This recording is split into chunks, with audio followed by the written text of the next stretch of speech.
आजपासून विदर्भात मान्सून सक्रिय होण्याची शक्यता आहे। आजपासून पुढील 4 दिवस विदर्भात वादळी पावसाचा इशारा। विदर्भातील सर्व जिल्ह्यांना पावसाचा येलो अलर्ट। अमरावती जिल्ह्यातील 3 तालुक्यातील 6 मंडळात पावसाची अतिवृष्टी। अमरावती, दर्यापूर, अंजनगाव, सुरजी या तालुक्यांमध्ये बरसला धो-धो पाऊस।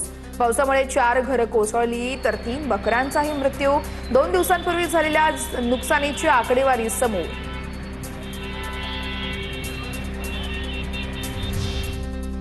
पुरात अडकलेल्या बसचा रेस्क्यू ऑपरेशन व्हिडिओ सोशल मीडियावरती व्हायरल। जळगावच्या मुक्ताईनगर तालुक्यातली ही घटना असल्याची ही माहिती आहे।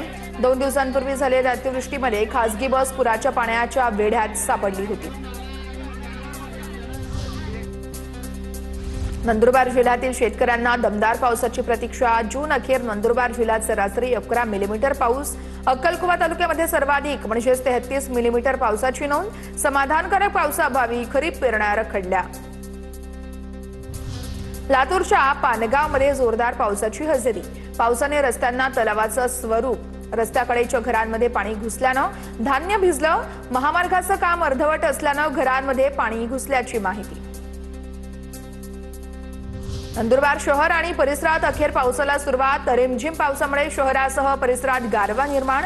सकाळच्या सरींमुळे पेरणी केलेल्या पिकांना काहीसा फायदा होण्याची शक्यता।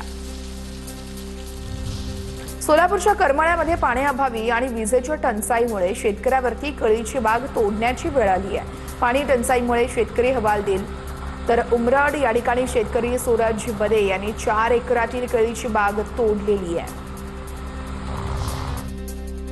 अमरावती जिल्ह्यातील 2 दिवसातच 25,000 हेक्टरवर खरीपाची पेरणी झाल्याची माहिती आहे। शेतकऱ्यांची कपाशी पिकाला मोठ्या प्रमाणात पसंती आहे। खत मिळत नसल्यानं शेतकरी अडचणीत सापडलेत।